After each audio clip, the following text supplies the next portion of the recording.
La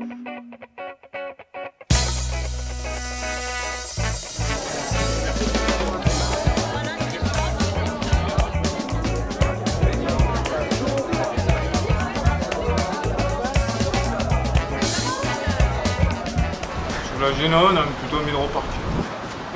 On verra plus tard. Ouais, c'est ça en fait qui fait drôle. Hein. C'est que à 15 jours de l'arrivée, on se disait punaise vivement qu'on rentre, on est fatigué et tout. Et à 2-3 jours de la fin, bah, tu te dis punaise c'est pas possible, ça va pas s'arrêter, ça va pas être fini maintenant. C'est ça qui est incroyable. C'est un peu comme les marins avec les océans, quand ils reviennent tu vois, de pleine mer, ils n'ont qu'une envie, c'est repartir. Ouais. Ben, nous on est les marins des continents. Voilà. Quand on revient, ben, on a envie de repartir aussi sur la route. C'est ça qui est bizarre, mais bon, on est quand même content d'être rentré au bagne. Oui. Hein, on a essayé de voir si on voyait le Garlaban depuis l'Acropole, mais ça faisait un petit peu loin quand même. Non, c'est un petit peu loin. Athènes, c'est grand Athènes quand même. Ouais, c'est grand Athènes. Mais voilà, belle aventure humaine et puis sportive, avec plein de belles rencontres, plein de beaux paysages et plein de gens qui t'encouragent, plein d'encouragements, ça a vraiment été énorme. Quoi. Et juste quand tu as ça, bah, tu te dis que voilà, tous les jours, même si c'est difficile, tu te dis il y a des gens derrière toi, il y a des gens qui comptent sur toi et c'est là que c'est beau. C'est que grâce à ça, bah, tu avances. Comme dirait Homère en grec, marcher c'est avancer. Voilà. Oh, elle est belle, c'est la plus belle. Voilà. Ça a l'air pas mal. Ouais. Voilà, j'y vais. 9 pays, 2700, combien 2700 Mon grappin ou deux. Toi ouais, c'est ça. Et toi combien 710. 710 km mon Gidou, avec un record d'étape de 62 km avec les mains. Ouais. Oui, certes, c'est un grand champion, c'est surtout une histoire d'homme en fait, des filles, avant toute chose, et on l'a bien vu, on le voit bien, donc effectivement il faut que, quand on est une ville comme la nôtre, Aubagne, ville de paix, donc il faut effectivement aller vers ça, des histoires d'hommes, parce qu'il n'y a que les histoires d'hommes qui pourront un jour réellement nous amener la paix. Donc le défi, le prochain de Christophe, c'est effectivement rejoindre Sydney. Alors là c'est sur une année, c'est pas 2700 km, 10 fois plus. Donc effectivement, ça va être un défi qui va être travaillé, peut-être beaucoup plus que celui-là. Et on espère effectivement qu'il arrive un jour à le concrétiser. Gilles lui a déjà dit qu'il serait là pour l'accueillir à Sydney et pourquoi pas la ville d'Aubagne. À ce moment-là, je pense, pourra faire le déplacement pour accueillir aussi un immense champion comme Christophe. Voilà, comme l'a dit M. le maire, chacun avait sa façon de courir le défi. Voilà, et je le redis parce que c'est vrai que ça fait 10 jours que j'y passe. Ça fait 10 jours qu'on est revenu, on a du mal à revenir à la réalité. Parce que 5 heures tous les matins avec Christophe, faut se le supporter sur la fin du défi, c'est dur. Et puis ça rigole au début, mais à la fin, limite c'est lui l'handicapé. Hein.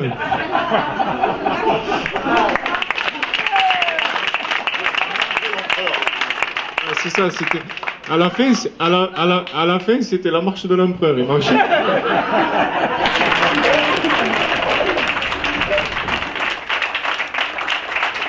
Vous êtes fière de ce qu'a fait votre papa? Très fière. Vous étiez certaine qu'il allait réussir? Oui et non. Ben, parce que quand même, 3000 km c'est beaucoup et on n'était pas sûr, mais on avait quand même confiance en lui et voilà, il est arrivé. Il y avait des jours où c'était plus difficile que les autres, il y avait des jours où il avait plus de mal que les autres. Mais il nous dit tout le temps, ça va, ça. Pour nous rassurer. Voilà, un matin avec Gilles, on dormait tranquillement dans un hôtel. Et puis voilà, Otmar est venu nous réveiller le matin. Les premiers mots, c'était « essayez pas de gratter 10 minutes au réveil. Hein. » Voilà, donc voilà, c'était une grosse discipline. Mais je pense que c'est beaucoup grâce à lui que j'ai réussi. Et toujours le petit mot à la fin pour me dire « c'est bien grand, c'est bien grand ».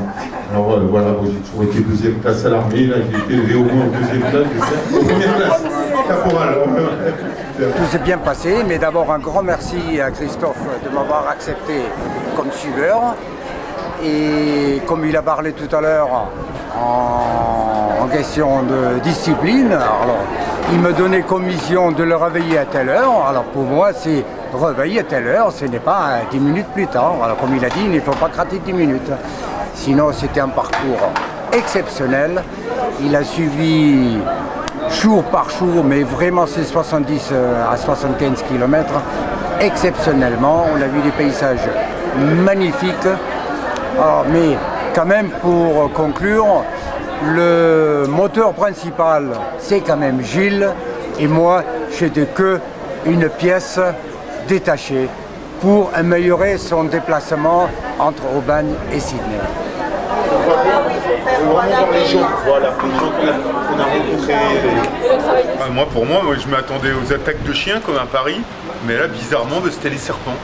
De l'Italie jusqu'en Grèce, et ben, comme on ne prenait pas des grosses nationales, on prenait des petites routes, et ben, c'était rempli de vipères ou de couleuvres. Et moi, j'en ai une trouille, alors j'étais déjà dans l'effort, mais quand je les voyais sortir ou que je les voyais à côté de moi, j'avais une trouille pas possible. Donc ça faisait rire tout le monde, bien sûr, mais à la fin, je courais en tapant dans les mains. Tu vois, les gens me disaient, mais qu'est-ce que c'est que ce taré qui court en tapant dans les mains?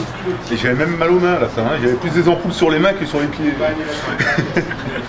Mais à l'arrivée, c'est quoi le plus dur qu'on a vécu? C'est nous-mêmes, quoi. Hein. C'est tous les jours de se dire, bah voilà, il faut relancer le corps, il faut relancer la machine. Et puis après, bah voilà, une fois que c'est lancé, c'est lancé. Puis tu as toujours toute l'équipe derrière pour te motiver, puis trouver les mots pour te faire avancer. On va les remettre ensemble tous les deux. Comme ça, sinon on me fait la scène.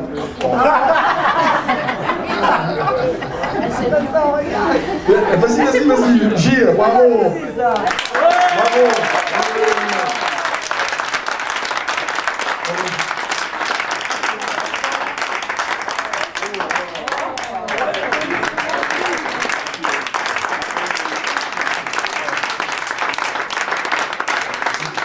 Ensuite, je voudrais appeler Marc, parce qu'entre Marc Franco, le directeur adjoint du service des sports, et Gilles, c'est une histoire d'amour.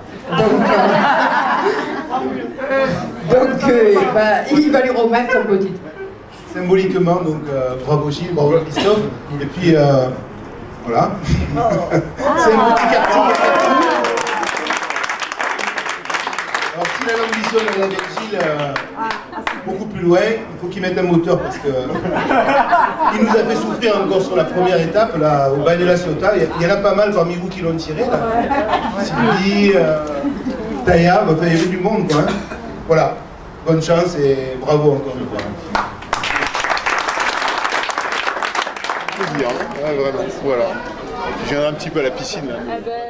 Ouais, beaucoup. Surtout, Aubagne-Athènes, l'objectif, c'était de traverser des pays.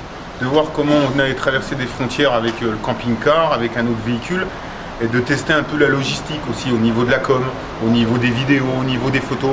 Donc c'est bien parce que ça nous a donné plein d'informations pour Sydney, hein, qui est prévu pour 2013. Donc maintenant on sait comment s'organiser, on sait comment gérer les finances, on sait plein de choses qu'on ne savait pas avant. Et puis pour moi, la bonne surprise, c'est que j'ai vu ce qui se passait au bout de 15 jours de course. Je sais maintenant que mon corps il s'est bien adapté, et puis voilà, en toute modestie, en toute humilité, ça a été de mieux en mieux au fur et à mesure de la course. Hein. Mon amie qui est venue me rejoindre aussi, elle était étonnée, tout le monde était étonné. Donc maintenant, je sais que je suis capable d'aller en Australie, voilà, en 2013. Et puis de savoir qu'en ayant couru 2700 km, 6e personne à être là, avoir traversé plus de 2500 km à 70 km de moyenne par jour sans aucun jour de repos. Donc l'Australie, c'est vraiment mon rêve hein, depuis que j'ai commencé ça. Donc on va bosser pour repartir sur les routes. Et puis c'est que du bonheur, parce que sur le bitume, tous les jours, on est vraiment bien. Comme je dis souvent, quand tu es au boulot, tu fais face, t'es pas face à ton miroir, tu es obligé de faire bonne figure, de faire bonne impression. Bonjour, tout va bien, etc. Là, quand tu as 70 km en face de toi, c'est bien toi. Là, tu peux pas. Tu triches pas. Il n'y a pas moyen de faire semblant. En fait. Voilà, c'est face à toi, tu as tes 70 bornes, tu sais quitter quoi après ça.